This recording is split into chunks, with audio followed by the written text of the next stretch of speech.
આંધ્રપ્રદેશની police પર આણંદમાં થયો હુમલો। બાળકીનું અપહરણ કરવા આવ્યા હોવાનું સમજી અને સ્થાનિકોએ હુમલો કર્યો। આંધ્રપ્રદેશની પોલીસ સોના ચોરીના કેસમાં આરોપીને પકડવા આવી હતી। એક પોલીસ કર્મીને ગંભીર ઈજા પહોંચી તો 4ને સામાન્ય ઈજા પહોંચી છે। સ્થાનિક પોલીસે સ્થળ પર પહોંચી અને સ્થિતિ ઉપર કાબુ મેળવ્યો। ઈજાગ્રસ્ત પોલીસ કર્મચારીને સારવાર માટે ખસેડવામાં આવ્યા છે। તો આંધ્રપ્રદેશથી આવી હતી પોલીસ અને જે રીતે આરોપીને શોધી રહી હતી, લોકોને લાગ્યું કે તે અહીં જે પોલીસ આવી છે તેને ગંભીર ઈજા પહોંચી છે। એક પોલીસ કર્મીને ગંભીર ઈજા પહોંચી, 4ને સામાન્ય ઈજા પહોંચી છે। સ્થાનિક પોલીસે સ્થળ પર પહોંચીને સ્થિતિ ઉપર કાબુ મેળવ્યો।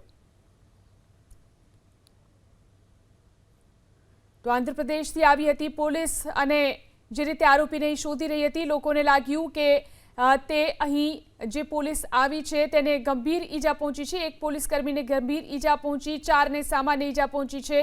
સ્થાનિક પોલીસે સ્થળ પર પહોંચીને સ્થિતિ ઉપર કાબુ મેળવ્યો।